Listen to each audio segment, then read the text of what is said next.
atëherë ndodh mumifikimi.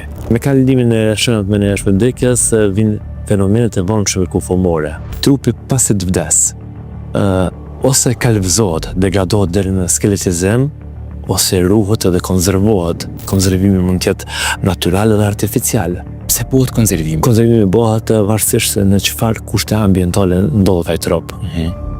Për shembull, nëse një trup është i vdekur në një vend ku ka rrëvimtare, për shembull në shpella, ose në shtëpia ku ka topra dyrë dhe dritare, atëherë ndodh mumifikimi.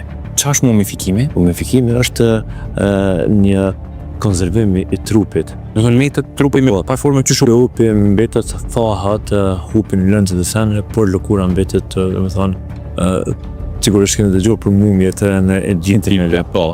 Janë pra këto kushte të rrimit i arit, qoftë i ftohtë, qoftë i ngrohtë, favorizon mumifikimin. Nëse pe kuptoj mirë, mundet një njeri me vdek në shtëpi vet, mi pas mi harru dritare të cilat e ka rrëmim të ajrit. Pas që kena gjetrate të tilla të mumifikuara. Pastaj kemi sapunifikimin, është një lloj tjetër i konservimit kufomor, ku trupi bëhet sikur sapun.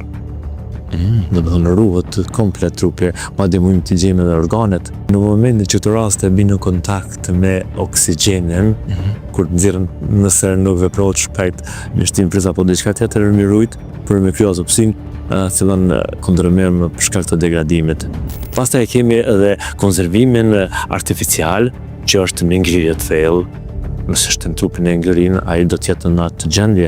Është edhe balsamimi, pra me metoda të ndryshme kimike që përgatiten.